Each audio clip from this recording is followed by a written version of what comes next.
قال النبي صلى الله عليه وسلم من قرأ القرآن وعمل بما فيه ألبس والداه تاجا يوم القيامة। নবীজি বলেন, যে ব্যক্তি কোরআন পড়বে, কোরআন অনুযায়ী জীবন পরিচালনা করবে, কোরআন অনুযায়ী আমল করবে, উলবিসা ওয়ালিদাহু তাজান ইয়াউমাল কিয়ামা, তার মা বাবাকে কিয়ামতের ময়দানে সম্মানের মুকুট পরাইয়া দেওয়া হবে। একটু জোরে বলা যাবে কি সুবহানাল্লাহ? দাওহু আহসানু মিন দাওই শামসি ফি বুয়ুতিদ দুনিয়া, ওই মুকুট থেকে এমন আলো বের হবে সূর্যের আলোকে মিলান করে দেবে। আরো জোরে বলুন। নবীজি বলেন, লাউ কানাত ফীকুম ফামা যান্নুকুম বিল্লাযী আমিলা বিহাদা ওয়া মার সাবিরা।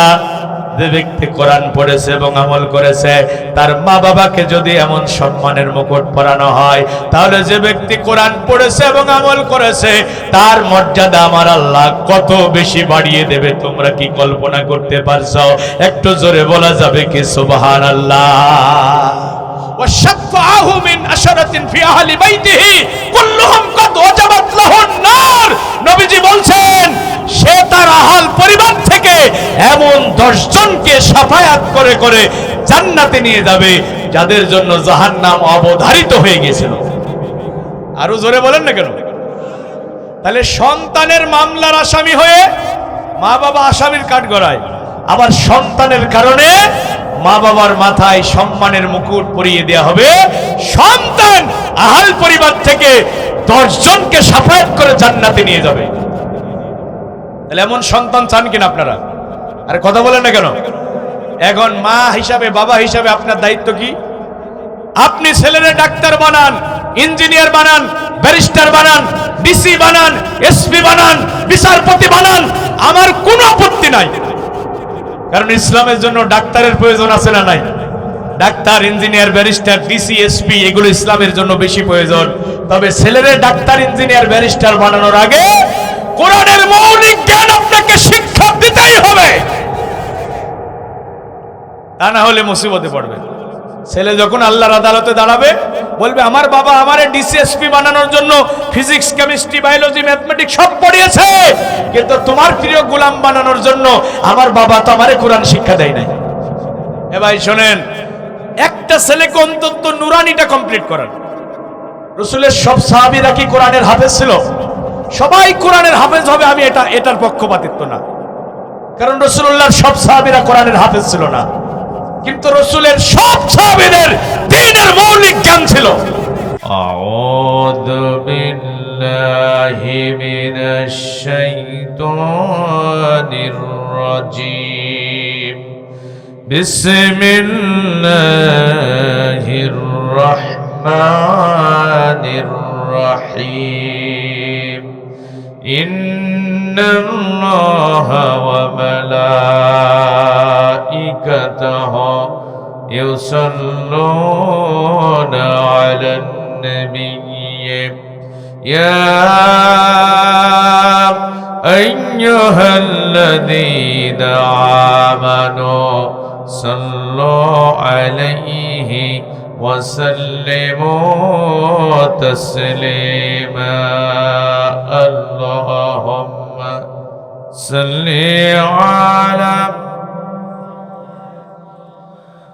মাওলানা মুহাম্মদ ওয়া আলা আলি সাইয়্যিদিনা মাওলানা। মনমর কাদেরে প্রাণমর কাদেরে যেতে সোনার মদিনা। মনমর কাদেরে প্রাণমর কাদেরে যেতে সোনার মদিনা। যে মদিনা ধন্য হলো, যে মদিনা ধন্য হলো পেয়ে তব ঠিকানা। মনমর কাদেরে প্রাণমর কাদেরে যেতে নবীর মদিনা। আল্লাহুম্মা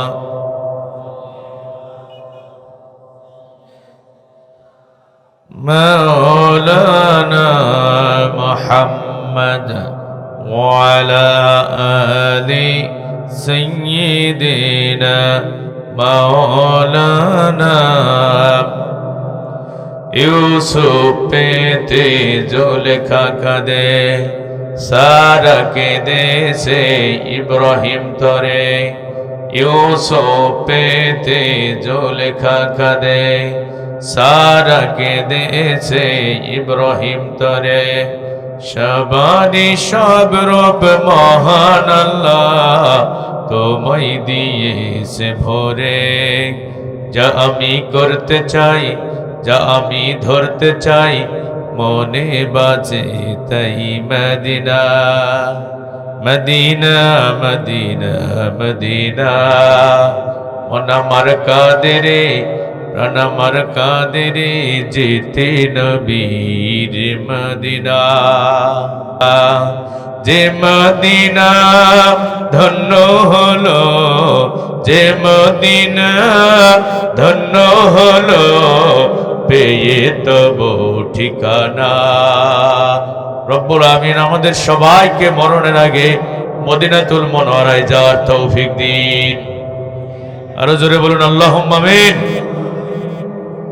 আলহামদুলিল্লাহি ওয়াহদাহ ওয়াসসালাতু ওয়াসসালামু আলা মান লা নাবিয়্যা বা'দা ঐতিহ্যবাহী সুতাইল শামসুন্নাহর সুন্নাহ নুরানি ও হাফিজিয়া মাদ্রাসার উদ্যোগে আয়োজিত দ্বিতীয় বাৎসরিক মহাবিশ্বের মহাবিশ্বয় মহাগ্রন্থ কোরআনুল কারীমের মাহফিলের সম্মানিত শ্রদ্ধাভাজন সাহেব সদর আজকের মাহফিলের মুহতারাম মুকাররম মুআজ্জাজ সভাপতি অত্র এলাকার সর্বজন শ্রদ্ধাভাজন ব্যক্তিত্ব বয়োজ্যেষ্ঠ বয়োবৃদ্ধ জ্ঞানবৃদ্ধ বিশিষ্ট শিক্ষাবিদ সমাজসেবক পাইকপাড়া জনকল্যাণ মাধ্যমিক বিদ্যালয়ের অবসরপ্রাপ্ত সিনিয়র শিক্ষক হাজিউল হারামাইন জনাব আলহাজ মোহাম্মদ জমির উদ্দিন মাস্টার সাহেব আতানাল্লাহু আমরাহ বারাকাল্লাহু ফি হায়াতি আমরা সকলেই বলছি আল্লাহুম্মা আমিন প্রিয় নবী বলেন মা ইজতামা কওমুন আলা যিকরিন কোরআনকে কেন্দ্র করে যখন জনপদের মানুষেরা একত্রিত হবে এই যে আমরা এখানে একত্রিত হয়েছে কিছু মানুষ বলেন তো কোন দল অথবা নেতাকে কেন্দ্র করে কি আমরা কোরআনের মহব্বতে এখানে একত্রিত হয়েছি নবীজি বলেন কোরআনকে কেন্দ্র করে যখন লোকেরা একত্রিত হবে ফাতাফাররাকু আনহু অথবা মজলিস শেষ করে যখন তারা বিচ্ছিন্ন হবে ইল্লা কিলা লাহুম তাদেরকে ডেকে ডেকে বলা হবে কুমু মাগফুরাল লাকুম আল্লাহর বান্দারা এখন তোমরা ওঠো আল্লাহ পাক রব্বুল আমিন তোমাদের জীবনের সব গুনাহ খাতাগুলো maaf করে দিয়েছে আরো জোরে বলুন শুধু ফেরেশতারা আপনাদের গুনাহ মাফের সুসংবাদ দিবে না আবার আপনাদের ডেকে ডেকে বলবে ফাকাদ বুদ্দিলাত সাইয়্যাতিকুম হাসানাত চায়ের দোকানে বন্ধুদের সাথে গল্পের আড্ডায় মত্তনা থেকে রাস্তাঘাটে বাজার ঘাটে এলোপাতাড়ি ঘোরাফেরা না করে সারা দিনের কর্মব্যস্ততা শেষ করে কর্মক্লান্ত পরিশ্রান্ত দেহ নিয়ে আরামের বিছানায় ঘুমাতে না গিয়ে কোরআনের মহব্বতে মাহফিলে বসেছ হৃদয় মন প্রাণ উজাড় করে কোরআনের আলোচনা শুনেছ কোরআনের রঙে জীবনটাকে রাঙানোর সিদ্ধান্ত নিয়েছ ও আল্লাহর বান্দা বান্দিরা এখন বাড়ির দিকে যাও আল্লাহ পাক রব্বুল আমিন তোমাদের উপরে এত বেশি খুশি হয়েছে আল্লাহ শুধু তোমাদের জীবনের গুনাহ maaf করে ক্ষান্ত হয় নাই তোমাদের বিগত জীবনের গুনাহগুলো আল্লাহ পাক রব্বুল আমিন খুশি হয়ে সওয়াবে পরিণত করে দিয়েছে আরো জোরে বলুন গুনাহ maaf গুনাহগুলো সওয়াবে পরিণত করে দেবেন কে যারা কোরআনের মাহফিলে বসেছে তারা শুধু এই সুসংবাদ পাবে যারা বাড়িতে শুয়ে আছে রাস্তাঘাটে বাজার ঘাটে এলোপাতাড়ি ঘোরাফেরা করছে তাদের জন্য কোনো সুসংবাদ নাই এখন এমন ফজিলতপূর্ণ মাহফিলে বসার সৌভাগ্য কি সবার হয় রাসূলুল্লাহর বাড়ির পাশেই তো আবু জেহেলের বাড়ি আল্লাহ পাক আমাকে দু চোখে দেখার তৌফিক দিয়েছেন আল্লাহ রাসূলের বাড়ি আর আবু জেহেলের বাড়ি একেবারে পাশাপাশি আবু জেহেল রাসূলুল্লাহর শৈশব দেখেছে কৈশোর দেখেছে যৌবন দেখেছে রাসূলুল্লাহর জান্নাতি কণ্ঠে কোরআনও শুনেছে আমার ভাইরা ওয়াজ দে বলেন তো আবু জেহেলের ভাগ্যে কি ঈমান জুটেছে অথচ হাবশী গোলাম বেলাল ইবনে রাবাহ ছুটে এসেছে, 1000 মাইল পথ পাড়ি দিয়ে পারস্যের সালমান ফার্সি ছুটে এসেছে, রাসূলুল্লাহর হাতে হাত রেখে ঈমানের রক্ত পিচ্ছিল পথের দুঃসাহসিক অভিযাত্রী হয়ে গেছে। অথচ রাসূলুল্লাহর আপন চাচা আবু তালিবের ভাগ্যে ঈমান জুটে নাই।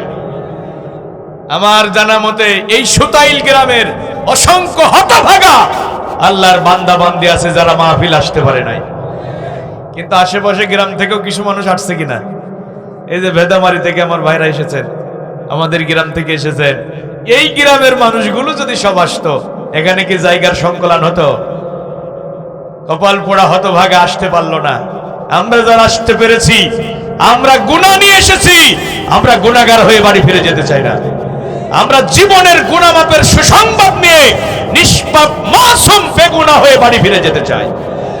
এরপরে ভাইরা আমার, এখানে যারা বসেছেন, বলেন তো অনেকের মা নাই, বাবা নাই, এমন মা হারা বাবা হারা আল্লাহর বান্দা বান্দি আছে না নাই? ওই যে বাবারে মারে অন্ধকার কবরে সাদা কাফনে জড়াইয়া রেখে আসলেন, তারা অন্ধকার কবরে কেমন আছে কেউ বলতে পারবেন? নবীজি বলেন, সমুদ্রের মাঝখানে ডুবন্ত মানুষ যতটা অসহায়, কবরে শায়িত ব্যক্তি তার চেয়েও বেশি অসহায়। মৃত ব্যক্তির জন্য শ্রেষ্ঠ হাদিয়া হলো দোয়া, দোয়া, দোয়া। যারা বিদায় নিয়ে চলে গেছে, বাড়ি চাই না, গাড়ি চাই না, দামি খাবারের বায়না করে না, তারা একটুখানি দোয়ার কাঙাল। আমার ভাইরা বলেন তো, মা বাবা আপনজনদের জন্য দোয়া করার দরকার আছে না নাই?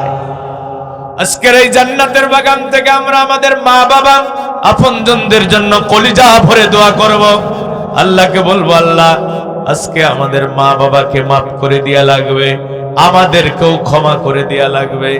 এখন আল্লাহ যদি আমাদের সবাইকে মাফ করে দেয়, বলেন তো আল্লাহর কি কোনো ক্ষতি হবে? আবার আল্লাহ যদি সবাইকে ধরে প্যাকেট করে জাহান্নামের ভিতরে ফেলে দেয়, আল্লাহর কি কোনো লাভ হবে?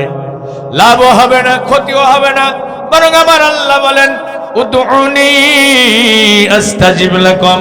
কি আছো গোলাম, আমারে ডাকো, আমারে ডাকো গোলাম, আমারে ডাকো, আমারে ডাকলে আমি আল্লাহ তোমাদের ডাকে সাড়া দিয়া দেব।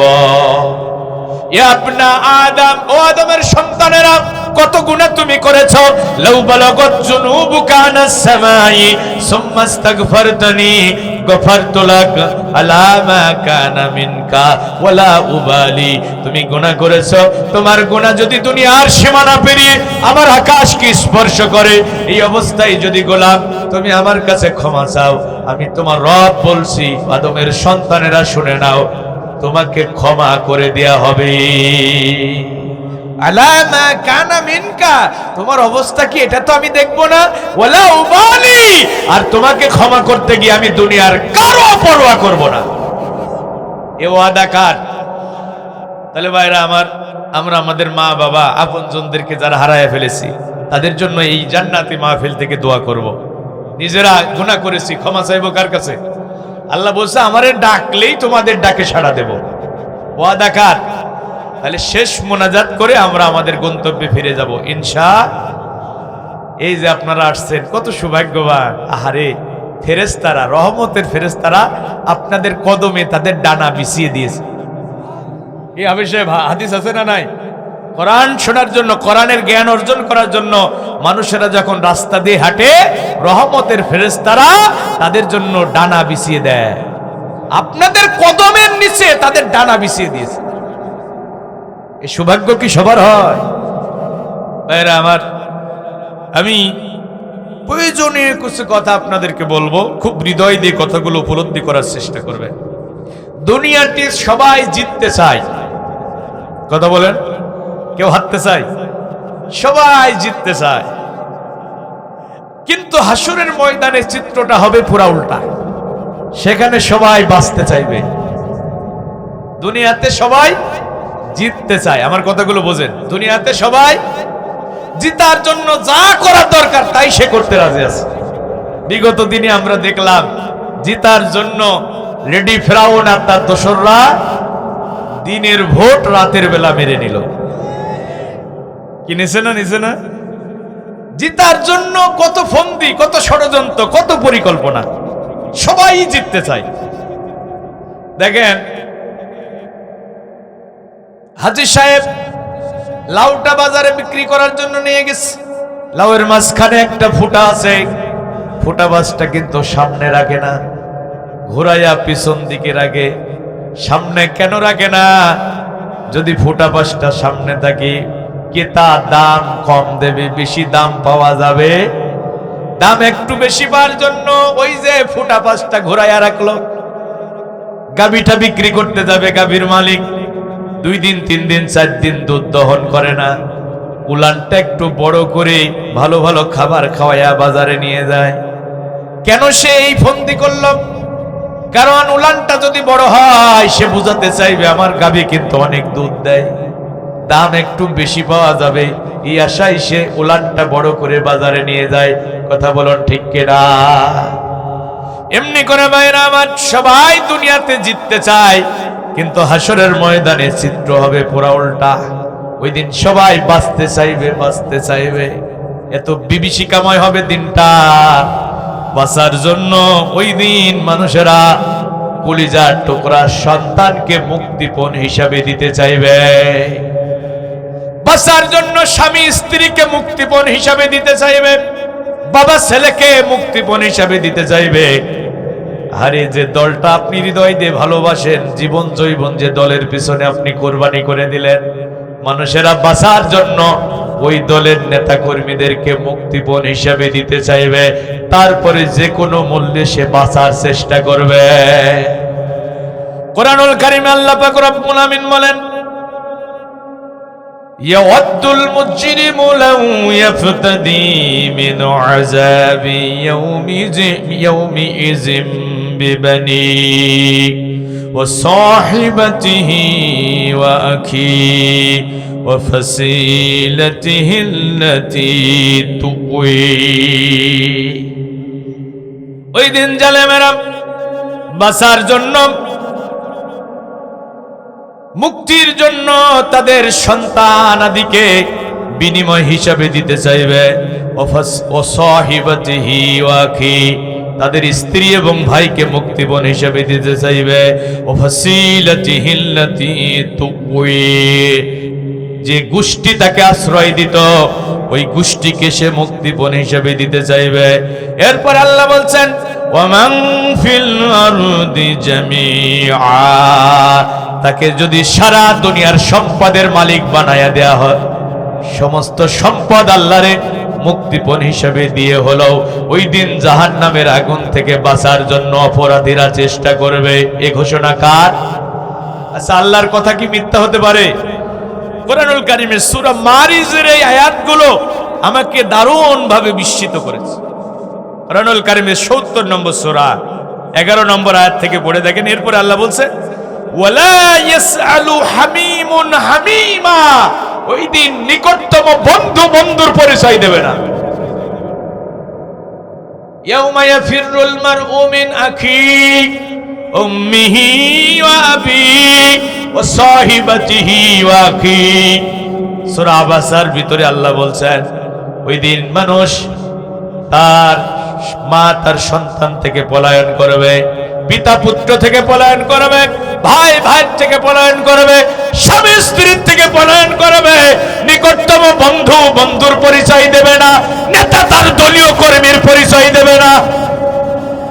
চিন্তায় চিন্তায় যুবকগুলো বুড়া হয়ে যাবে, কাঁচা দাড়িগুলো পেকে সাদা হয়ে যাবে। ঘোষণা কার? শুধু একটাই আওয়াজ আসবে, একটাই আওয়াজ, নফসি নফসি নফসি, আমার কি হবে, আমার কি হবে, শুধু ফিসফিস ফিসফিস একটা আওয়াজ। নবীজি বলেন, সবাই জ্ঞান হারিয়ে ফেলবে, সবাই জ্ঞান হারিয়ে ফেলবে। সর্বপ্রথম আমি মুহাম্মদ সাল্লাল্লাহু আলাইহি সাল্লাম, আমার জ্ঞান ফিরে আসবে। আমি জ্ঞান ফিরে দেখবো আমার ভাই মুসা আল্লাহর আরশের পায়া ধরে দাঁড়ায়া রয়েছে। আমি বড় নাকি মুসা বড়? এই বড়াই তোমরা করো না, এই বড়াই তোমরা করো না। কিয়ামতের ময়দানে সবাই পেরেশানিতে থাকবে। এখন মায়ের আমার বাঁচার জন্য বাবা সন্তানকে মুক্তিপণ হিসাবে দিতে চাইবে, মা সন্তানকে মুক্তিপণ হিসাবে দিতে চাইবে। ঘোষণা কার? অথচ এই সন্তানকে একটু ভালো রাখার জন্য মা বাবা তাদের সমস্ত চা পাকে বিসর্জন দিতে প্রস্তুত আছে। বাবা তার জীবন জৈবন সন্তানকে মানুষ করতে গিয়ে কুরবানি করে দেয়, এমন বাবা আছে না নাই? ছোটবেলায় দেখেছি বাবা একটা মহিলা ছেঁড়া জামা গায়ে দিয়ে লাঙল চষত, আবার ওই ছেঁড়া জামাটা গায়ে দিয়ে বাবা বাজারে যেত। আমরা লেখাপড়া শিখেছি, আমাদের বাবা আমাদের জন্য নতুন নতুন জামার ব্যবস্থা করে দিয়েছে। বাবার একটা আপেল কেউ খেতে দিয়েছে, বাবা খাই নাই, পকেটে করে নিয়ে এসে আমাদের মুখে তুলে দিয়েছে। মা জননী নিজে না খেয়ে আমাদের খাওয়াইছে। অসুস্থ হয়েছি, সারা রাত প্রদীপ হয়ে শিওরে বসে থেকেছে, যাই নামাজে সেজদায় পড়ে কেঁদেছে, আল্লাহ আমার জীবনটা নিয়ে নাও, বিনিময়ে আমার খোকারে ভিক্ষা দাও। এমন আবেগ ভরা, এমন দরদ ভরা দোয়া পৃথিবীতে মা বাবা ছাড়া সন্তানের জন্য আর কেউ করতে পারে না। ওই যে রিক্সা চালক বাবা পায়ে চাপা রিক্সা চালায়, বয়সটা বেশি হয়ে গেছে, আগের মতো শরীরে আর এনার্জি নাই, পায়ে চাপা রিক্সা চালাতে বড় কষ্ট হয়। বাবা কিছু টাকা জমাইছে, ওই রিক্সাওয়ালা কিছু টাকা জমাইছে, একটা ইঞ্জিন চালিত রিক্সা সে কিনবে। হঠাৎ করে ছেলেটা অসুস্থ হলো, ডাক্তারের কাছে নিয়ে যাওয়ার পরে ডাক্তার বলল অপারেশন করা লাগবে, অনেক টাকার প্রয়োজন। ওই রিক্সা চালক বাবা ওই যে ইঞ্জিন চালিত রিক্সা কেনার জন্য টাকা জমা করেছিল, এখন বাবা ইঞ্জিন চালিত রিক্সা কেনার কথা ভুলে যাবে। গচ্ছিত টাকাটা ডাক্তারের কাছে নিয়ে গিয়ে বলবে, ডাক্তার সাহেব অপারেশন করে আমার ছেলেরে সুস্থ করেন, আমার রিক্সা কেনার প্রয়োজন না। অপারেশনের পরে ছেলে যদি সুস্থ হয়ে যায়, ওই যে গরিব রিক্সা চালক ইঞ্জিন চালিত রিক্সা কেনার স্বপ্ন তার পূরণ হলো না। এজন্য রিক্সা চালকের কলিজায় কোনো ব্যথা থাকবে না। ছেলে সুস্থ হয়ে বাবার বুকে ফিরে এসেছে, বাবা যেন আকাশের চাঁদটা হাতে পেয়ে গেছে। মায়েরা আমার, অথচ হাসরের ময়দানে এই বাবা জাহান্নামের আগুন থেকে বাঁচার জন্য কলিজার টুকরা সন্তানকে মুক্তিপণ হিসাবে দিতে চাইবে। আল্লাহ আমার ছেলেরে নাও, আমার মেয়েরে নাও, আমার জাহান্নামে দিও না। স্বামী বলবে, আল্লাহ আমার স্ত্রীরে নাও, বিনিময়ে আমারে ছেড়ে দাও, আমার ভাইরে নাও, আমার বাবারে নাও। আল্লাহ আমারে বাঁচাও, আমারে বাঁচাও। ওই দিন সবাই বাঁচতে চাইবে, সবাই বাঁচতে চাইবে। ভাইয়ের আমার বাঁচার জন্য সন্তান বাবার বিরুদ্ধে মামলা করবে, স্ত্রী স্বামীর বিরুদ্ধে মামলা করবে। সব কথাগুলো কোরআনে আছে না নাই?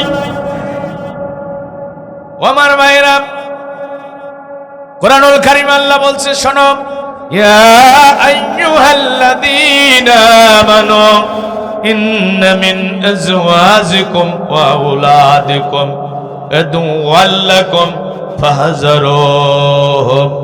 ও ঈমানদারেরা শোনো, হাসরের ময়দানে তোমাদের কারো কারো স্ত্রী, কারো কারো সন্তান তোমাদের শত্রু হয়ে যাবে। ফাহযারুহুম, তাদের ব্যাপারে সাবধান থাকিও, তাদের ব্যাপারে সতর্ক থাকিও। ঘোষণা কার? তোমার স্ত্রী, তোমার সন্তান তোমার শত্রু। কে বলছেন? ফাহযারুহুম, তাদের ব্যাপারে সাবধান থাকো। তার মানে সন্তান আল্লাহর আদালতে দাঁড়িয়ে বলবে, রব্বুল আমিন, আমার বাবা, আমি একদিন কোচিং কামাই করে ক্রিকেট খেলতে গিয়েছিলাম, বাবা আমারে এমন পিটুনি দিয়েছে, কোনোদিন আর কোচিং কামাই দেয় নাই। একদিন স্কুল কামাই করে বন্ধুদের সাথে আড্ডা দিয়েছিলাম, বাবা এমন বকুনি দিয়েছে, কোনোদিন আর স্কুল কামাই দেয় নাই। কিন্তু আমি বছরের পর বছর মসজিদে যেতাম না, নামাজ পড়তাম না, আমার বাবা তো কোনোদিন আমার একদিনও ধমক দেয় নাই, একদিনও তো নামাজের ব্যাপারে তাগাদা দেয় নাই। এই যে আমি বেনামাজি হয়ে তোমার আদালতে দাঁড়িয়েছি, আল্লাহর জন্য আমি দায়ী না, আমার বাবা দায়ী। আল্লাহ আমারে ধরো না, আমার বাবারে ধরো। কথাগুলো খুব হৃদয় দিয়ে শোনেন। জীবন পরিবর্তনের জন্য একটা মাহফিলই যথেষ্ট। ভাইয়েরা আমার, ছেলে বলবে, আল্লাহ আমার বাবা আমারে ফিজিক্স পড়িয়েছে, কেমিস্ট্রি পড়িয়েছে, বায়োলজি পড়িয়েছে, ম্যাথমেটিক্স পড়িয়েছে, আমার পিছনে প্রতি মাসে হাজার হাজার টাকা খরচ করেছে। কিন্তু আমার বাবা আমারে কোরআন শেখার ব্যাপারে উদ্বুদ্ধ করে না। আমি যে কোরআন জানি না, বুঝি না, আল্লাহ আমার বাবা দায়ী। আমারে ধরো না, আমার বাবারে ধরো, আর আমারে ছেড়ে দাও। ওই যে সবাই বাঁচতে চাইবে, তো বাঁচার জন্য বাবাকে আসামি বানিয়ে দেব। আল্লাহ আমার বাবা আমারে কোরআন শিখাই নাই, দুনিয়ার সব শিখালো, কোরআন শিখালো না। আমি যে এই যে কোরআন না জেনে না বুঝে তোমার নাফরমানি করে তোমার আদালতে দাঁড়াইছি, এজন্য আমি দায়ী না, আমার বাবা দায়ী। মেয়ে বলবে রব্বুল আমিন, আমি তো গায়িকা নায়িকা হয়ে দুনিয়াতে জন্মগ্রহণ করে নাই। আমার মা আমারে গানের ক্লাসে ভর্তি করে গায়িকা বানাইছে। আমার মা আমার বাবা আমারে নাচের ক্লাসে ভর্তি করে আমারে ড্যান্সার বানিয়েছে, নর্তকী বানিয়েছে। আমি যে এত এত কবিরা গুনাহ নিয়ে তোমার আদালতে দাঁড়িয়েছি, আল্লাহর জন্য আমি দায়ী না, আমার বাবা দায়ী, আমার মা দায়ী। আমারে ধরো না, আমার বাবারে ধরো, আমার মারে ধরো। স্ত্রী বলবে রব্বুল আমিন, আমার স্বামী ব্যবসা করত, ব্যবসার কাজ ছেড়ে সে বাড়িতে এসেছে, রান্না করতে একদিন বিলম্ব হয়েছিল। আমার স্বামী আমারে এমন ধমক দিয়েছে, কোনদিন আর রান্না করতে দেরি হয় নাই, বাজার থেকে আসতে দেরি, টেবিলে খাবার রেডি হতে দেরি হয় নাই। আমি যে বেপরদায় বাজারে যেতাম, বাবার বাড়ি যেতাম, আমার স্বামী তো কোনদিন আমার পর্দা পালনের ব্যাপারে একটা ধমক দেয় নাই। আল্লাহ এত এত কবিরা গুনাহ নিয়ে তোমার আদালতে দাঁড়িয়েছি, এজন্য আমি দায়ী না, আমার স্বামী দায়ী। আল্লাহ আমারে ধরো না, আমার স্বামীরে ধরো, আমারে ছেড়ে দাও।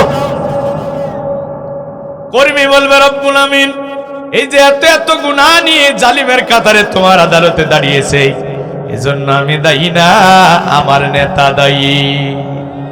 নেতা বলছিল ওইটারে মেরে ঠ্যাং ভেঙে দে, ওর বাড়ি ভেঙে দে, ওর ব্যবসা প্রতিষ্ঠান ধ্বংস করে দে, থানা পুলিশ যা দেখার আমি দেখব।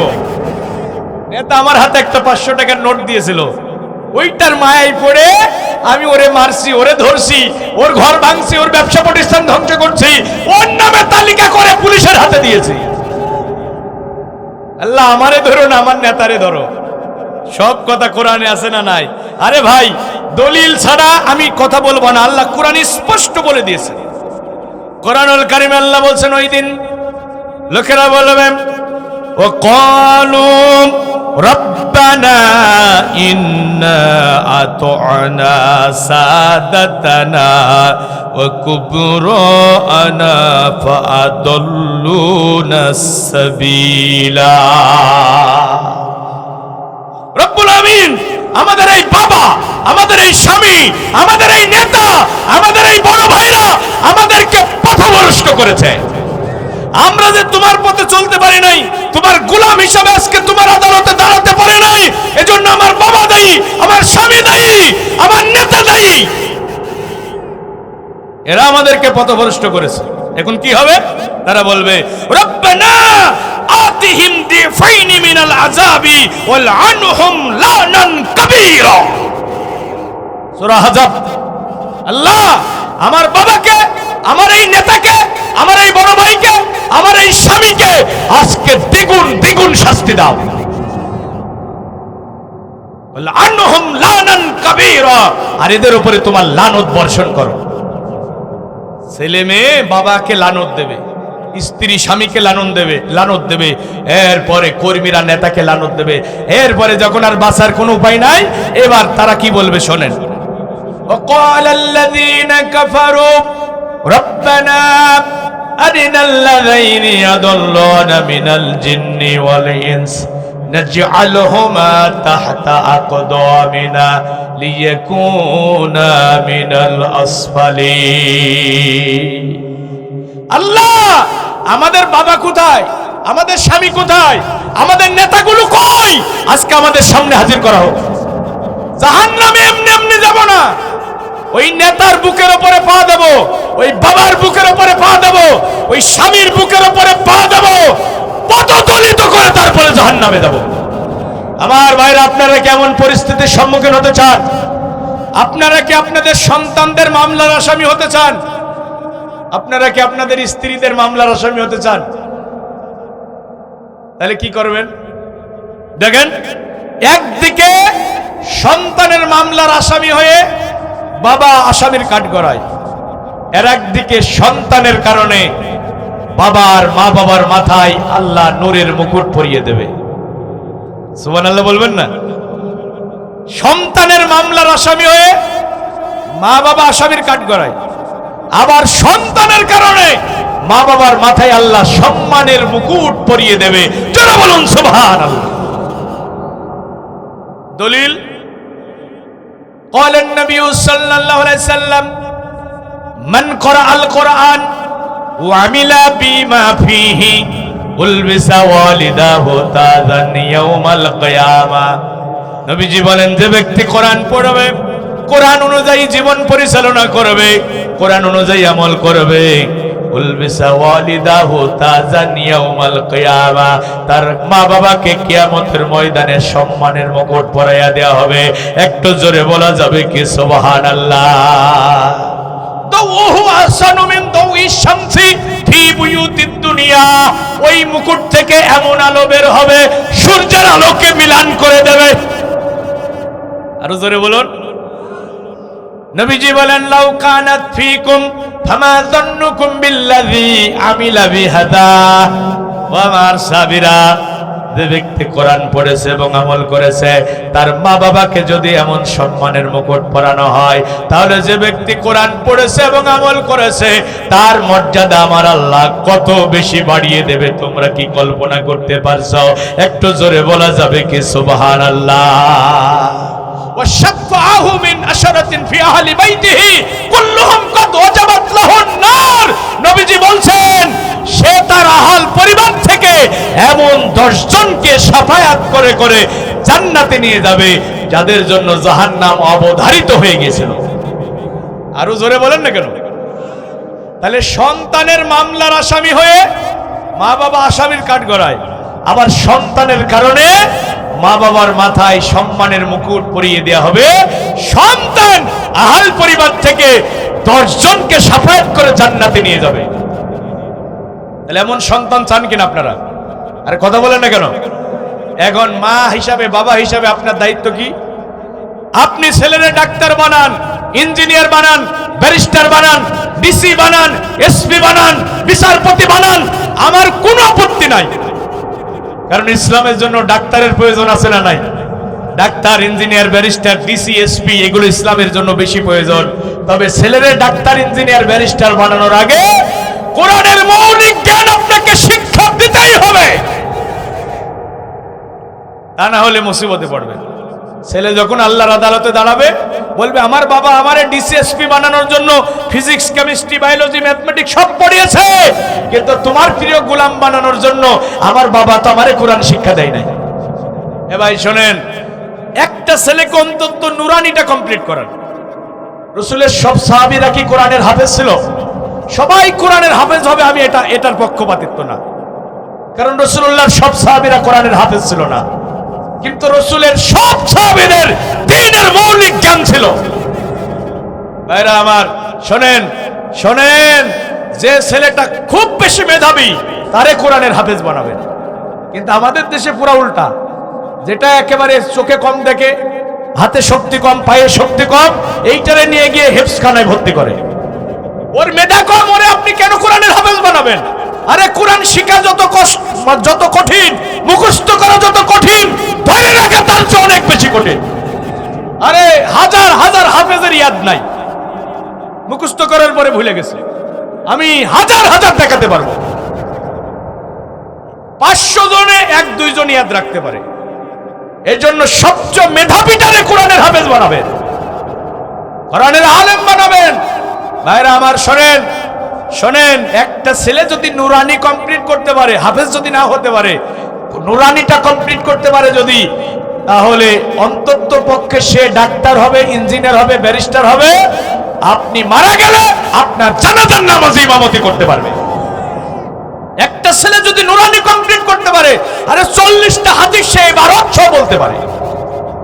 জানাজার নামাজ কিভাবে পড়তে হয় তারা পারে না হাফেজ সাহেব? আমাদের মাহফিলগুলোতে তো এখন প্র্যাকটিক্যালি দেখানো হয়। ছোট ছোট বাচ্চারা জানাজার নামাজ প্র্যাকটিক্যালি পড়াইয়া দেখায়। এরপরে সে শুধু জানাজার নামাজ না, মসজিদে নামাজেও ইমামতি করতে পারবে। আপনার ছেলে মেডিকেল সায়েন্স পড়ে ডাক্তার হবে, ডিসি হবে, এসপি হবে, বিসিএস ক্যাডার হবে, নুরানি কমপ্লিট করতে পারলে আপনার ডাক্তার ছেলে আপনার জানাজার নামাজে ইমামতি করবে। আরে ভাই, আপনার ছেলে যদি আপনার জানাজার নামাজে ইমামতি করে, বাবার লাশ ছেলের সামনে, বাবার কত স্মৃতি ছেলের চোখের সামনে বেঁচে উঠবে, মনের অজান্তেই চোখ দিয়ে অশ্রু ফোঁটা বিগলিত হবে। ইমাম সাহেবের দোয়া আর সন্তানের দোয়া কখনো এক হতে পারে না। আরে কথা বলেন না কেন?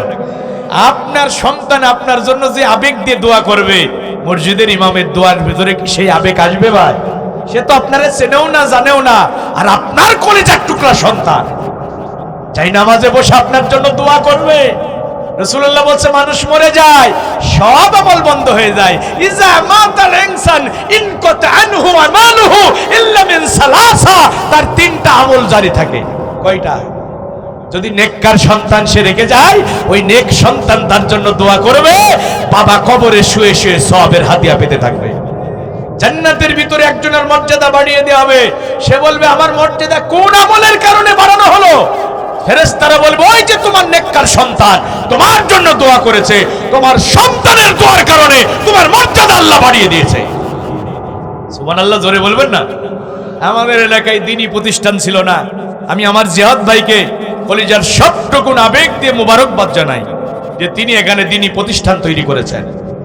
আপনাদের সন্তানগুলোকে অন্তত নুরানিটা এখানে পড়াবেন, এরপরে ডাক্তার বানান।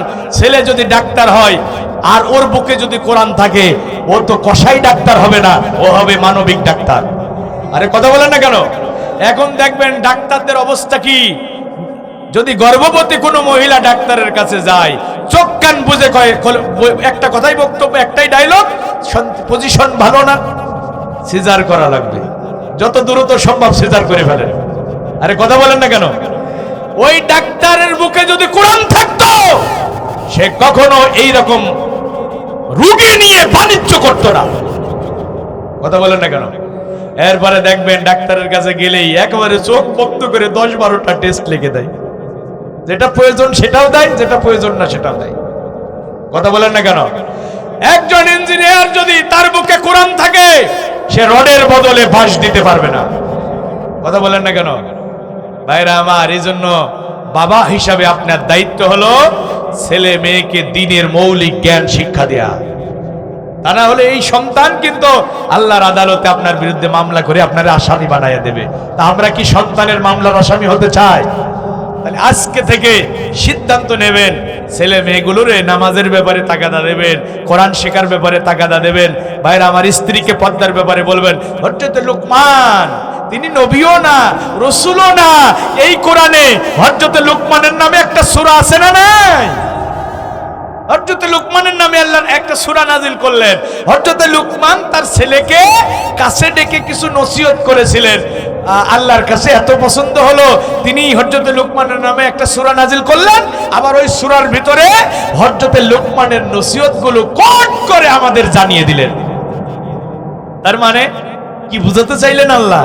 আল্লাহ এটাই বুঝাতে চাইলেন, ও আমার বান্দারা, আমার লুকমান তার কলিজার টুকরা সন্তানকে কাছে ডেকে আদর করে ভালোবেসে নসিহত করেছে, আমার কাছে এত পছন্দ হয়েছে, আমি লুকমানের নামে সূরা নাজিল করেছি, লুকমানের নসিহতগুলো কোরআনে কোট করে দিয়েছি। ও আমার বান্দারা, তোমরা আমার লুকমানের মতো তোমাদের স্ত্রী সন্তানদেরকে কাছে ডেকে নসিহত করো। কয়দিন করছেন? স্ত্রী সন্তানদের ডেকে কয়দিন নসিহত করছেন? আমি আল্লাহকে সাক্ষী রেখে বলছি, আমার বাবা মূর্খ মানুষ ছিল, অক্ষর জ্ঞান তার কিছুই ছিল না, কিন্তু আমারে সে ছোটবেলায় নামাজের তাগাদা দিয়েছে, আমাকে কোরআন শেখার জন্য মসজিদে পাঠাইছে, মক্তবে পাঠাইছে। আমি সাক্ষী দিচ্ছি আল্লাহ, আমার বাবার ব্যাপারে আমি সাক্ষী দিচ্ছি, আমার বাবা আমাকে নামাজের তাগাদা দিয়েছে, নামাজের তাকিদ করেছে, আমার বাবা আমাকে কোরআন শেখার জন্য আমার হুজুরের কাছে পাঠিয়েছে। ভাইরা আমার, এই জন্য এই যে আমি এখানে বসে বলতে পারছি আমার বাবার ব্যাপারে, আপনারা যদি আপনাদের সন্তানদেরকে নামাজের ব্যাপারে না বলেন, কোরআন শিখার ব্যাপারে না বলেন, স্ত্রীকে পর্দার ব্যাপারে না বলেন, স্ত্রী সন্তান তো আপনাকে আসামি বানাবেই। বাড়িতে যাবেন, স্ত্রী সন্তানদেরকে ডাক দিয়ে বলবেন, আমার প্রিয়তম স্ত্রী, দুনিয়াতে 60 বছর 70 বছরের জিন্দেগি একই ছাদের নিচে একসাথে কাটালাম, মরণের পরে কি একসাথে জান্নাতে থাকতে চাও না? আমার স্ত্রী, নামাজ ছেড়ে দেওয়া যাবে না, বেপরদায় রাস্তায় বের হওয়া যাবে না। ঘরটাকে কোরআন দিয়ে সাজাও, নামাজ দিয়ে সাজাও। স্টার জলসা জি বাংলার সিরিয়াল দেখে দেখে 24 ঘন্টা সময় নষ্ট করো না। মুসলমানদের যে ঘর থেকে সকালবেলা ফজরের নামাজের পরই কোরআনের তেলাওয়াতের ধ্বনি ভেসে আসতো, এখন মুসলমানদের ওই ঘর থেকে স্টার জলসা জি বাংলার সিরিয়ালের আওয়াজ ভেসে আসে, হিন্দি ফিল্মের আওয়াজ ভেসে আসে। কথা বলুন ঠিক কিনা? স্ত্রীকে ডেকে বলেন, আমার স্ত্রী, তুমি আমারে দায়ুস বানায়ো না। তুমি যদি বেপরদায় চলো, আর যদি বেনামাজি হও, তুমি যদি বেপরদায় রাস্তায় চলো, বাজার ঘাটে বেড়াও, আমি তোমার স্বামী হাজি হই আর গাজী হই, মসজিদের সভাপতি, মাদ্রাসার সেক্রেটারি, আমি 5 ওয়াক্ত নামাজ পড়ি, তাহাজ্জুদের নামাজটাও আমি ছাড়ি না, আমি হজ করে এসেছি। ও আমার স্ত্রী, তুমি যদি বেপরদায় চলো, বেনামাজি হও, তাহলে আমার আল্লাহ জান্নাতের দরজা আমার জন্য খোলা হবে না। ও আমার স্ত্রী, আমার দায়ুস বানায়ো না, আমার দায়ুস বানায়ো না। মেহেরে ডাক দে বলো, আমার প্রিয়তমা, আমার কলিজার টুকরা, আমার নয়নের পুতুলি, আমার আদরের দুলুলি, আমার সোনা মানিক, আমার রাসূল ফাতিমারে বড় বেশি ভালোবাসতো। ও মা, আমিও তোমারে বড় বেশি ভালোবাসি।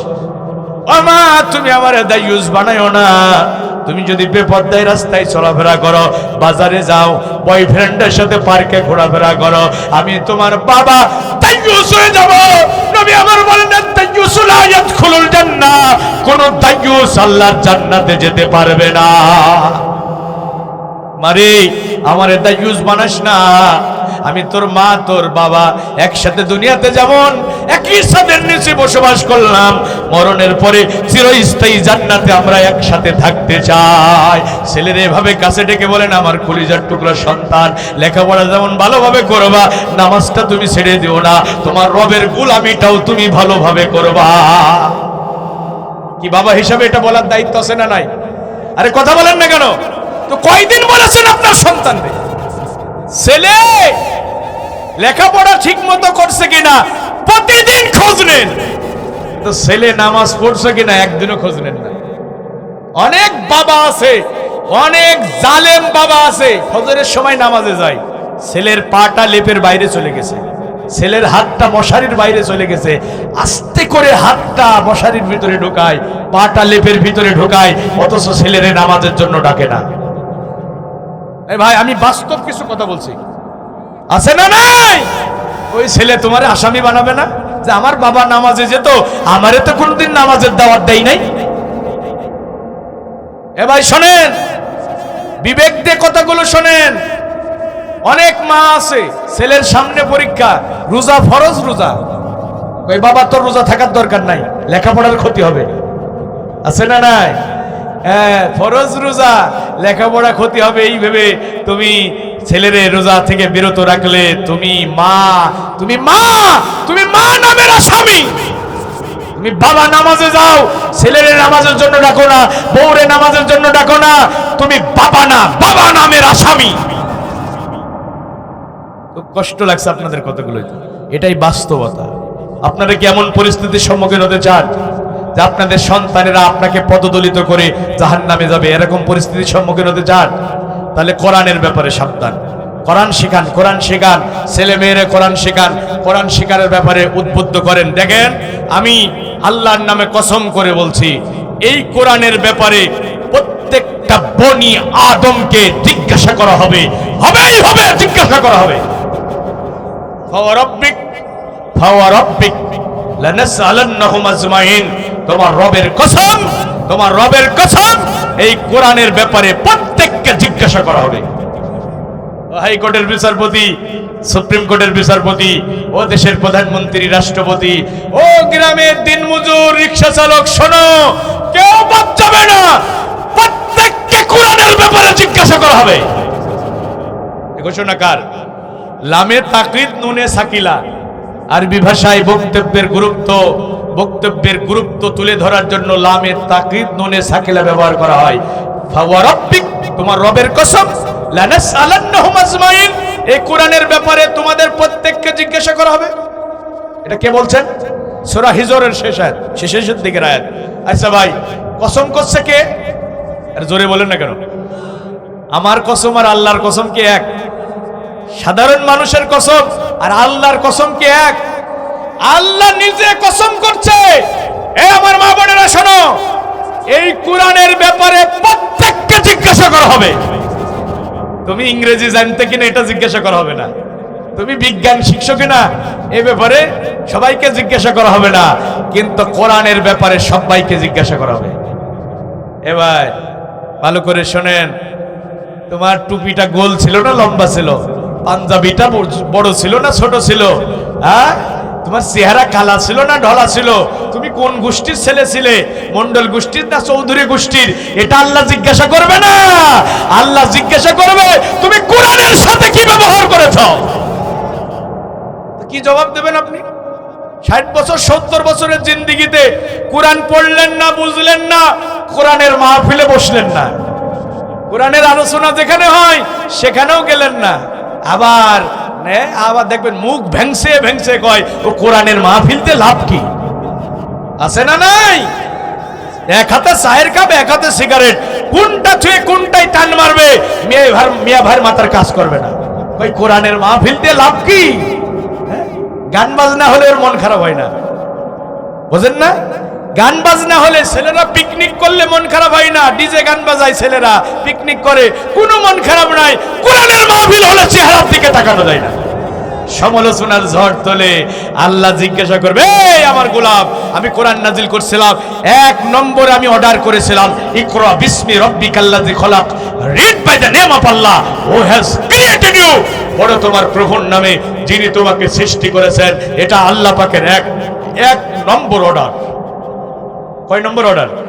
নামাজের অর্ডার 1 নম্বর না, রোজার অর্ডার 1 নম্বর না, হজের অর্ডার 1 নম্বর না।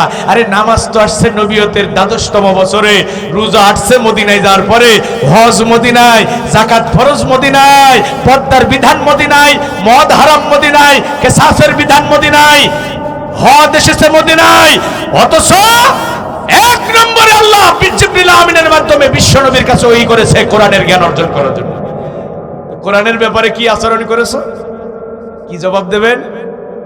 কিচ্ছু জবাব নাই। কোরআন পড়েন নাই, বোঝেন নাই, মানেন নাই, প্রচার করেন নাই, কোরআনের মজলিসে বসেন নাই, কোরআন বিজয় করার জন্য চেষ্টা করেন নাই। এবার মজা টের পাবেন, আল্লাহ চোখ দুইটা অন্ধ করে দেবে।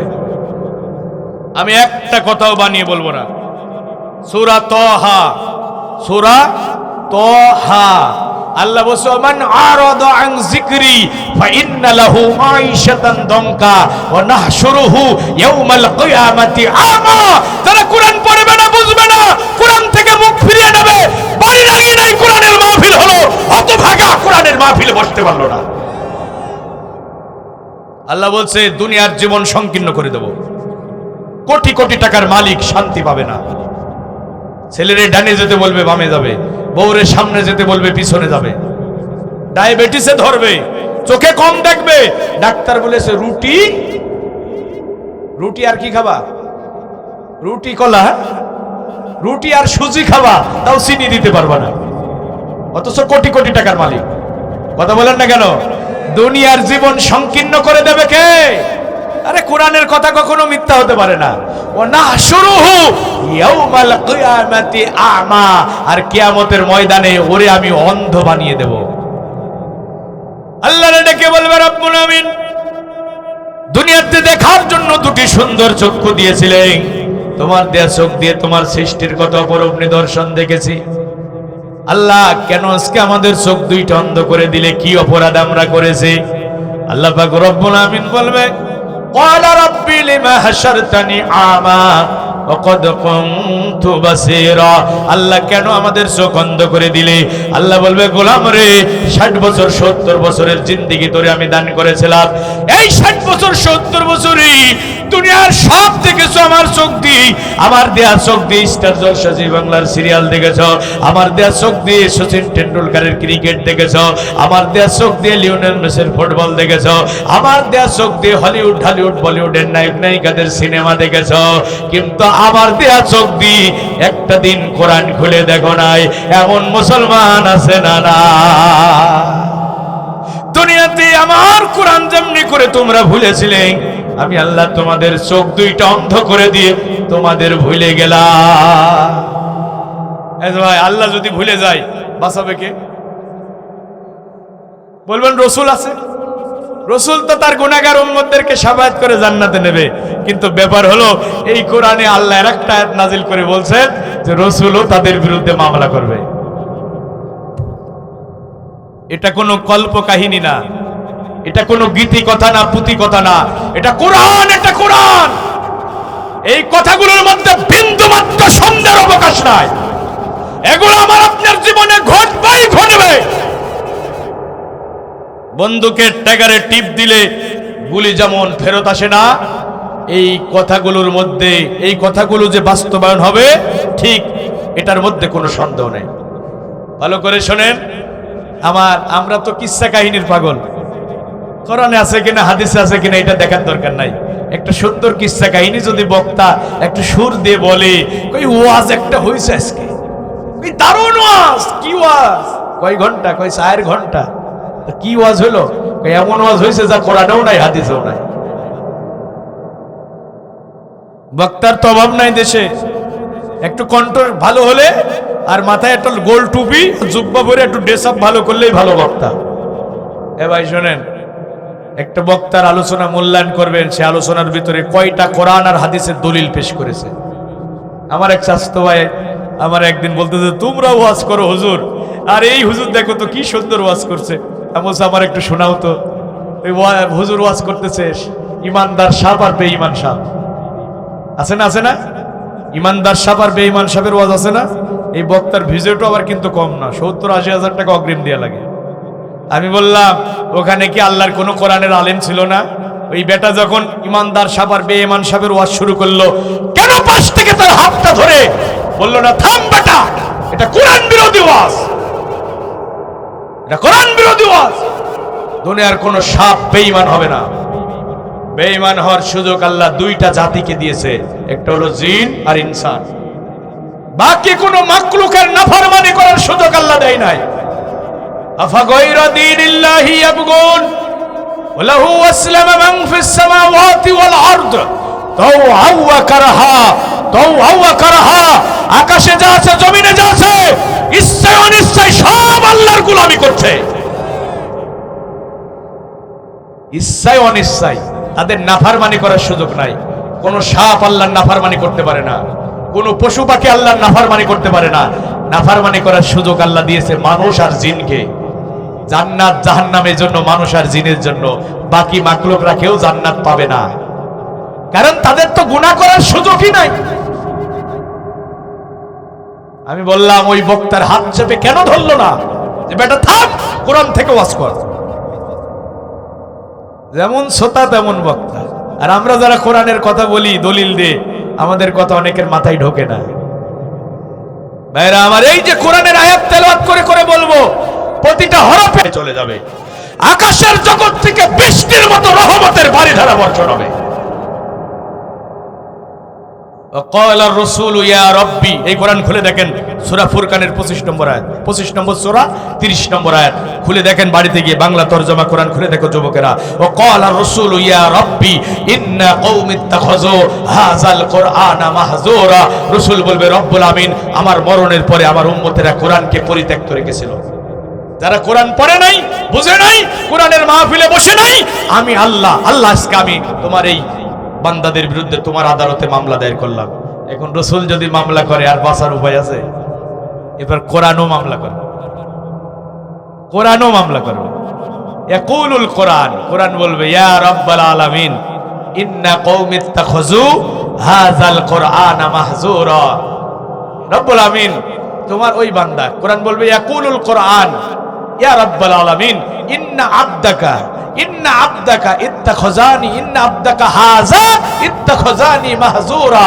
তোমার এই বান্দা, এই যে আমি যেভাবে দেখাচ্ছি, তোমার ওই বান্দা দুনিয়াতে আমাকে পরিত্যক্ত রেখেছিল। ফাকদি বাইনি ওয়া বাইনাহু, আজকে আমার আর তোমার এই কোরআন বিরোধী বান্দার মধ্যে ফয়সালা করে দাও। বাঁচার উপায় আছে?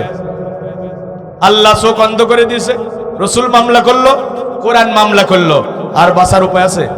তাহলে কোরআনের সাথে থাকতে রাজি আছেন না নাই? একটু আওয়াজ দিয়ে বলতে হবে ভাই, কোরআনের সাথে থাকতে রাজি আছেন না নাই? কোরআন আছে যেখানে, ভাইরা আমার, আমরা কোরআনের সাথে থাকব। কোরআন বিরোধী কোনো কাজে আমরা অংশগ্রহণ করব না। কোরআন আমাদের যেদিকে বলেছে সেদিকে যাব। সকল বিধানের উপরে আল্লাহর কোরআনকে বিদায়ী করার জন্য আমরা চেষ্টা করব। রাজি আছেন ভাই? কোরআনকে বিজয়ী করার জন্য চেষ্টা করব। আল্লাহর কাছে বলবেন, আল্লাহ, কোরআন আমি পড়তে পারতাম না, কোরআনের আলেম হতে পারি নাই, হাফেজ হতে পারে নাই, কিন্তু তোমার কোরআনকে আমি খুব ভালোবাসতাম, কোরআনের মাদ্রাসাকে ভালোবাসতাম। যেখানে কোরআনের মাহফিল হতো পাগলের মতো ছুটে যেতাম। আছে না নাই কিছু আল্লাহর বান্দা? আছে না নাই? আমি দেখেন, ওই লোকনাথপুরে বাড়ি একটা ছেলে, ও দিন মজুর, ভাটাই কাজ করে, ও পাগলের মতো ছুটে আসে, ভাই আজকে মাহফিল কোথায়? ওই মিরপুরে চলে আসছে, লোকনাথপুর থেকে। আমার মাহফিল ছিল মিরপুর ফুটবল মাঠে, ওখানে চলে আসছে। এরপরে এদিকে চুয়াডাঙ্গা, ডিঙে দেওয়া, সরোজগঞ্জ, ঝিনাইদহ, ওইদিকে মহেশপুর, যেখানে মাহফিল হয় ও পাগলের মতো কয়, হুজুর কোরআনের আল মাহফিল যেখানে হয় আমি না গেলে আমার ঘুম আসে না, আমার মনের ভিতরে অস্থিরতা কাজ করে। এরকম ভাইরা আমার, আল্লাহর কাছে কি বলবেন?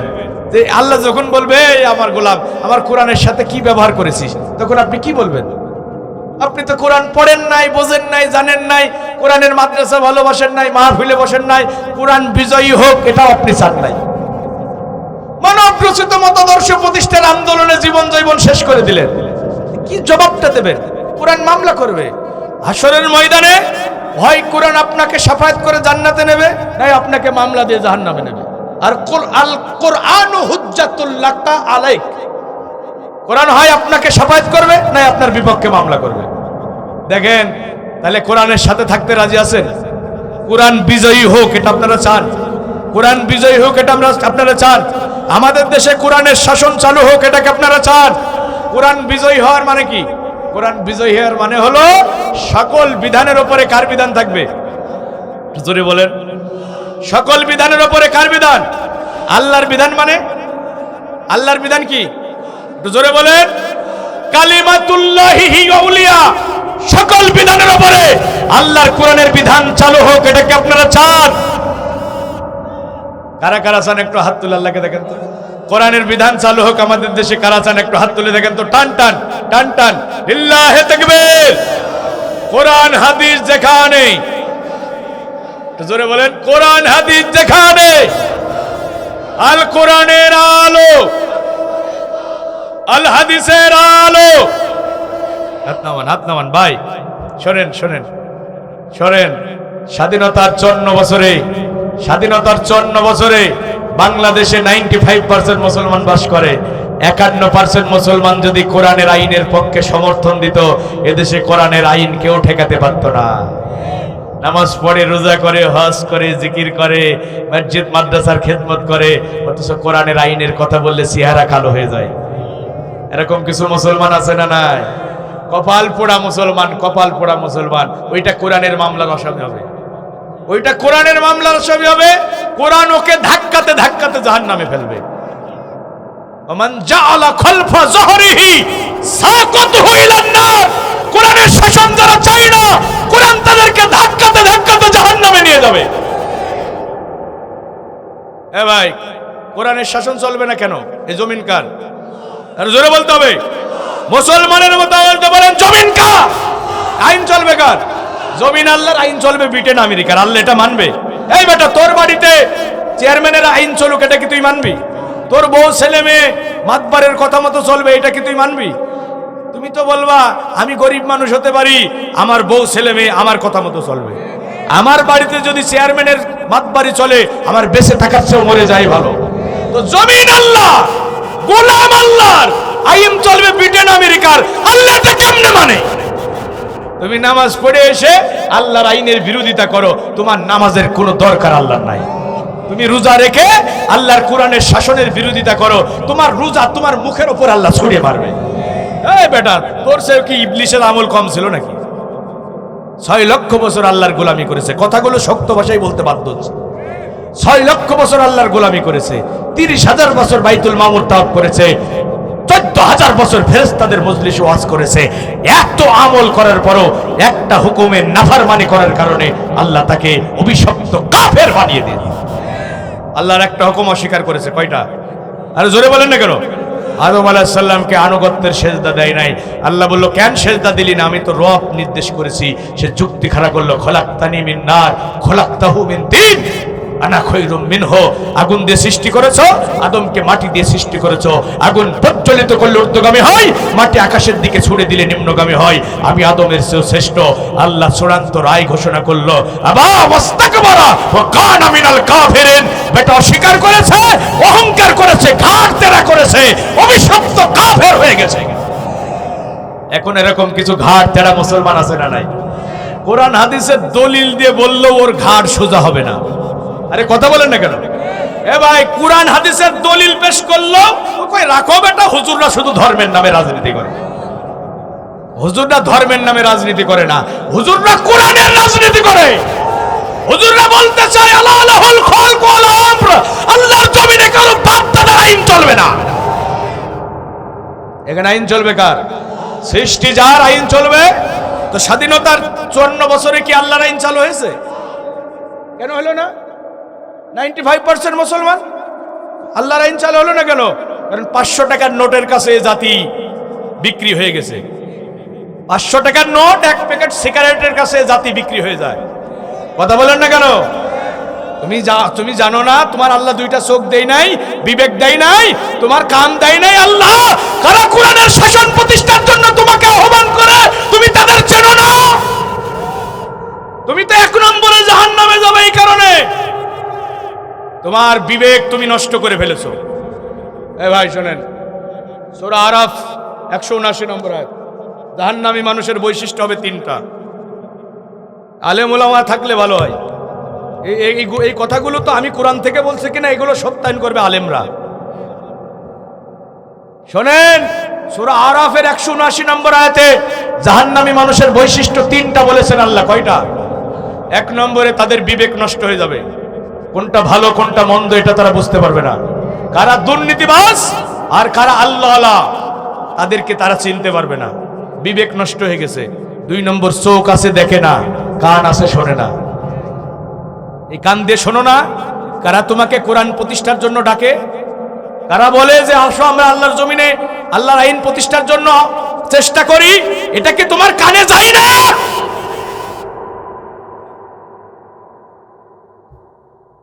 যেদিন জাহান্নামে যাবে সেদিন ওরা কামড়িয়ে কামড়িয়ে হাতের গোস্ত তুলে ফেলবে, কামড়িয়ে কামড়িয়ে হাতের গোস্ত তুলে ফেলবে আর বলবে, রব্বানা আখরিজনা নামাল সালিহান গায়রাল্লাযী কুননা নামাল।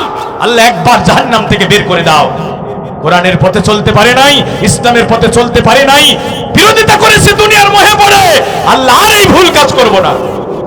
ওই দিন কি কোনো সুযোগ পাওয়া যাবে? তাহলে কবরে যাওয়ার আগেই কোরআনের পথে আসতে রাজি আছেন না নাই? জোরে বলেন। এদেশে কোরআনের শাসন চালু হোক, এটা কি আপনারা দেখতে চান? স্বাধীনতার 54 বছরে অনেক শাসন আমরা দেখেছি, একটাবার প্রিয় মাতৃভূমি বাংলাদেশে আল্লাহর কোরআনের শাসন দেখতে চায়।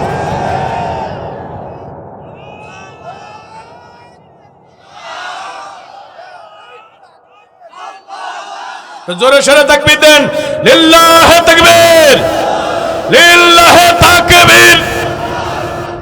আল কোরআনের আলো, আল হাদিসের আলো। আচ্ছা আচ্ছা, আমি কার আইনের কথা বলেছি? আমরা কার? যে জমিনের উপরে বসে আছেন, জমিন কার? নাকি বলবেন সলিমউদ্দিন?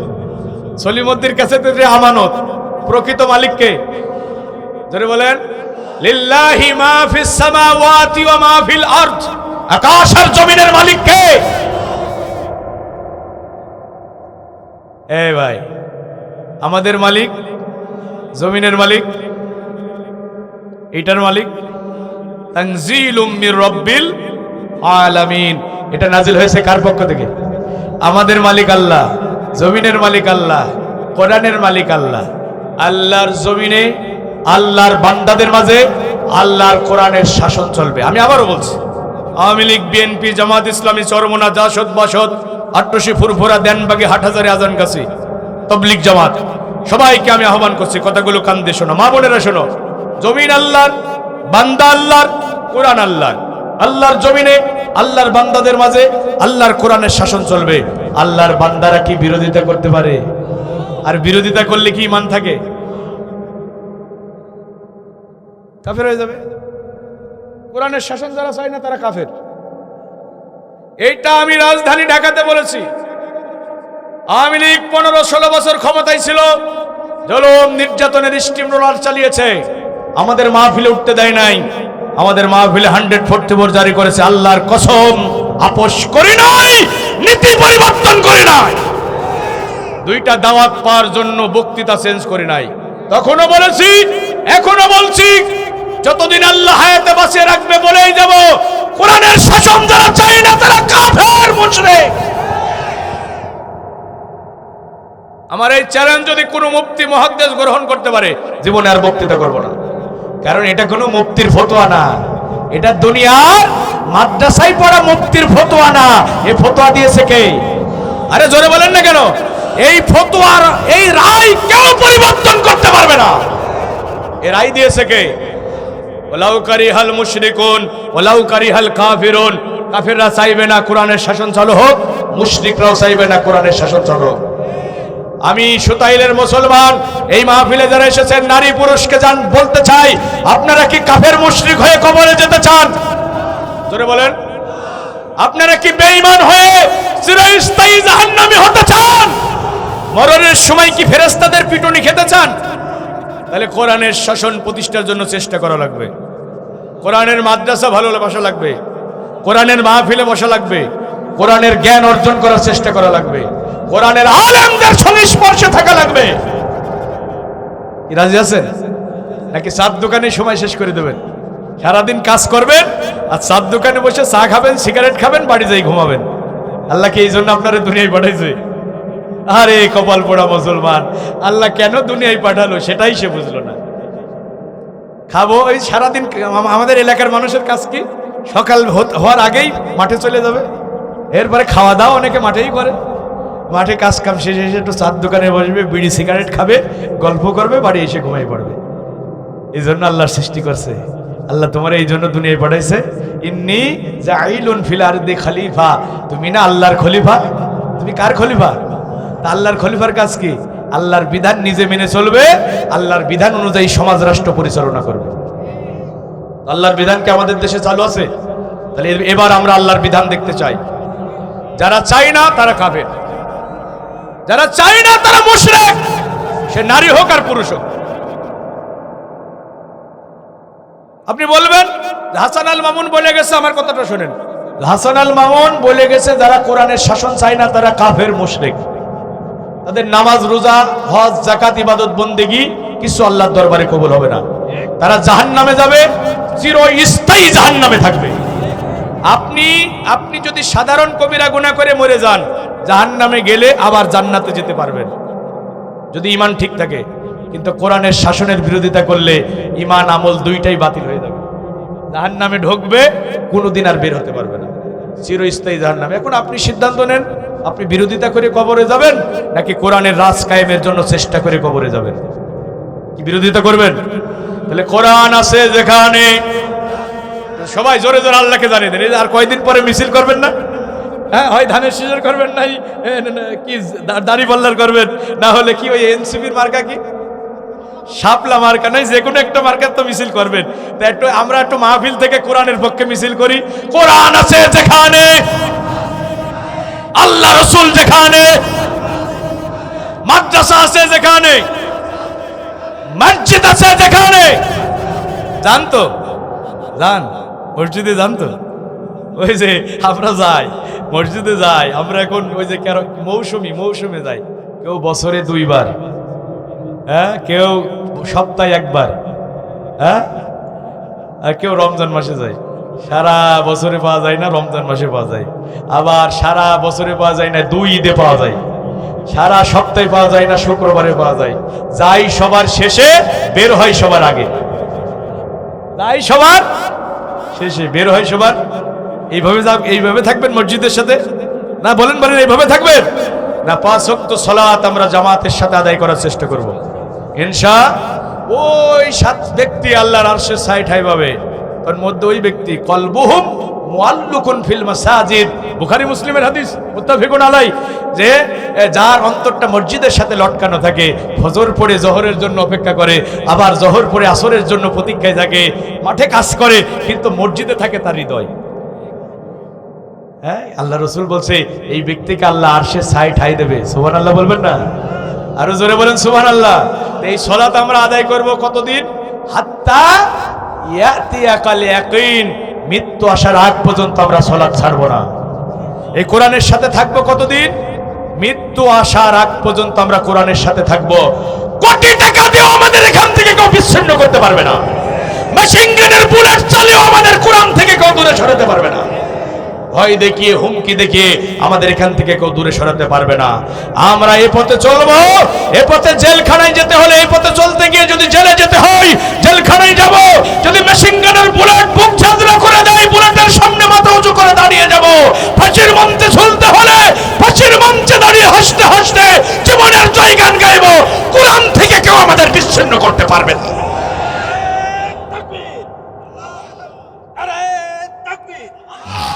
আল কোরআনের আলো, আল হাদিসের আলো, নারায়ে তাকবীর।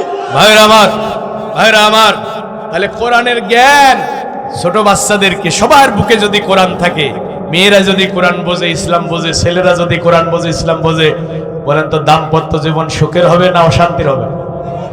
এখন অধিকাংশ বিয়ে শাদী দেওয়ার পরেও বলেন অশান্তি আছে না নাই? জোরে বলেন, কেন অশান্তি? এই যে বিবাহ বিচ্ছেদ হচ্ছে না ভাই? মেয়ের বাবা অশান্তিতে, ছেলের বাবা অশান্তিতে। কেন? ছোট্ট একটা কথা বলে আমি শেষের দিকে যাব ভাই। দেখেন, কারণ এদের ইসলামের জ্ঞান নাই। একটা ছেলে যদি দিন বোঝে, সে তার স্ত্রীর হক সম্পর্কে অবগত থাকে। একটা মেয়ে যদি ইসলাম বোঝে, সে তার স্বামীর হকের ব্যাপারে অবগত থাকে। কথা বলেন না কেন ভাই? কষ্ট হয়ে যাচ্ছে? আর আর আর 15-20টা মিনিট সময় দেওয়া যাবে না? কারণ মা বোনেরা আসছে, তাদের ব্যাপারে যদি আমি এলাকার মানুষ কিছু না বলি, তারা আমার মা বোনেরা একটু মন খারাপ করবে। একটু শোনেন, আমি প্রয়োজনে কিছু কথা বলি। এখন এই যে অশান্তি কেন? দিন না থাকার কারণে। বিয়ে করার নীতিমালা আল্লাহ কোরআনে দিয়েছে, আল্লাহ রসুল দিয়েছেন। বিয়ে করবেন কিভাবে রাসূলুল্লাহ নীতিমালা দিয়েছেন। রাসূলুল্লাহ বলছে, এ ভাই শোনেন, মেয়ের বাবা শোনেন, আর যে যুবকরা বিয়ে করনি তোমরা শোনো। রাসূলুল্লাহ বলছে তুনকাহুল মারআতু লি40, লোকেরা বিয়ে করে 4টা জিনিস দেখে। জোরে বলেন কয়টা? জোর হলো না ভাই, একটু জোরে বলেন। বিয়ে হয় কয়টা জিনিস দেখে? লিমালিহা, লিজামালিহা, লিহাসাবিহা ওয়া লিদীনিহা। লোকেরা মাল দেখে, চেহারা দেখে, বংশ দেখে, দিন দেখে। কয়টা? রাসূল বলছে ফাসফার বিজাতিদ দ্বীন, তুমি বিয়ে করার আগে, ছেলে মেয়ের বিয়ে দেওয়ার আগে দিন দেখবা। দিন, ছেলের বাবার কত টাকা পয়সা আছে। ছেলে সরকারি চাকরি করলেই তো মেয়ের বাপের মাথা খারাপ হয়ে যায়।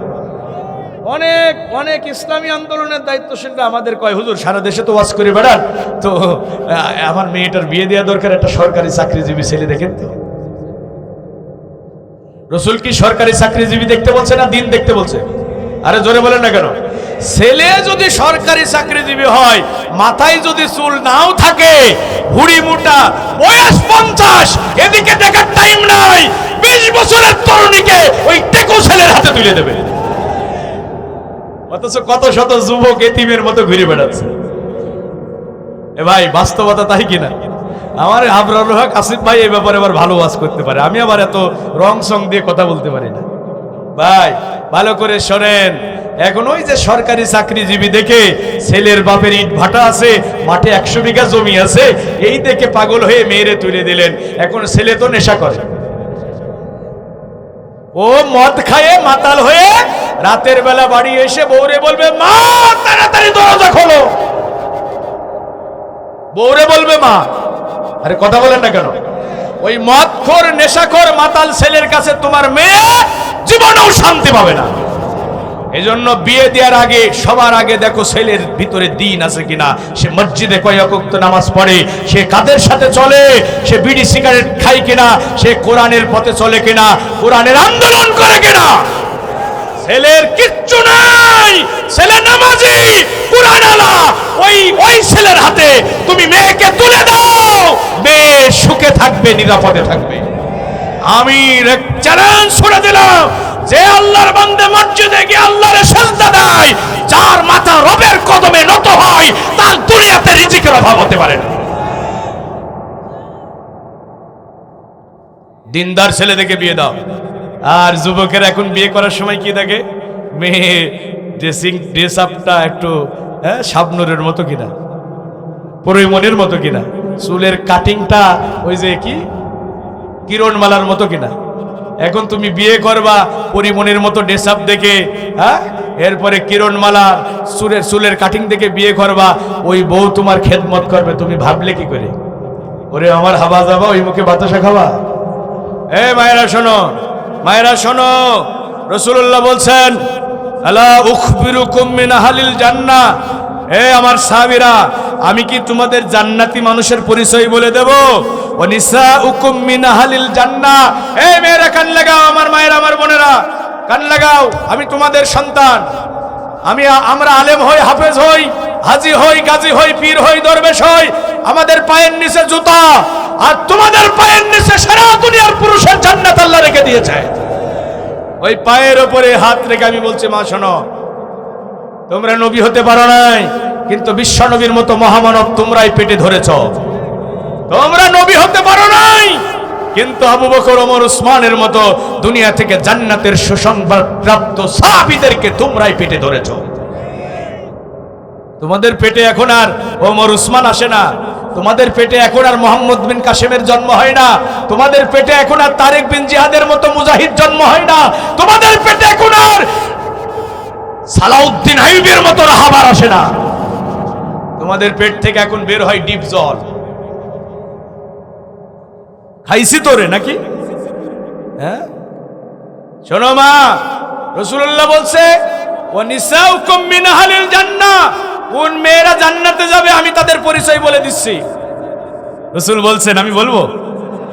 ওই মহিলা জান্নাতে যাবে যদি ওই মহিলার স্বামী কোনো কারণে তার উপরে রাগ করে। রাগ হয় না? স্বামী স্ত্রী রাগ হয় না জিয়াদ ভাই? স্বামী কোনো কারণে রাগ করছে, রাসূল বলছে স্ত্রী স্বামীর হাতটা ধরবে, ধরে বলবো, আমার স্বামী, তুমি আমার উপরে রাগ করছো, আল্লাহর কসম করে বলছি, আল্লাহর কসম করে বলছি, যতক্ষণ না তুমি আমার উপরে সন্তুষ্ট হবে, এক লুকমা খাবার আমি খাবো না। রাসূল বলছে, ওই মহিলা জান্নাতি। এখন কি আমার দেশের বোনেরা এভাবে স্বামীর হাত ধরে রাগ ভাঙায়? তো বিয়ে করবা পরিমণির মতো চুলের কাটিং দেখে, ও তোমার হাত ধরবে, উল্টো তোমার পা ধরা লাগবে। কথা বলেন ঠিক কিনা? বউ বলেছে, মার সাথে কথা বললে তোমার বাড়ি যাব না। এখন বউকে খুশি করতে গিয়ে মার সাথে কথা বন্ধ করেছে। এমন কোলাঙ্গার সন্তান আছে না নাই? এই বোন, তুমি তোমার স্বামীর মার সাথে সম্পর্ক ছিন্ন করে দিলে, তুমি তো তারে আল্লাহর রহমত থেকে বঞ্চিত করলা। তুমি জানো না রাসূল বলেছে, রিদর রব্বি ফি রিদল ওয়ালিদাইন ও সাকাতুর রব্বি ফি সাকাতুল ওয়ালিদাইন, মা বাবার খুশিতে রবের খুশি, মা বাবার অসন্তুষ্টিতে রবের অসন্তুষ্টি। তুমি তোমার স্বামীর মার সাথে সম্পর্ক কেমনে ছিন্ন করলা? বরং তুমি তো তোমার স্বামীকে যদি সত্যিই ভালোবাসো, তুমি বলবা তোমার মার বেশি বেশি খেদমত করো। বাবার ওষুধটা ফুরিয়ে যাওয়ার আগেই কিনে দাও। কথা বলেন না কেন?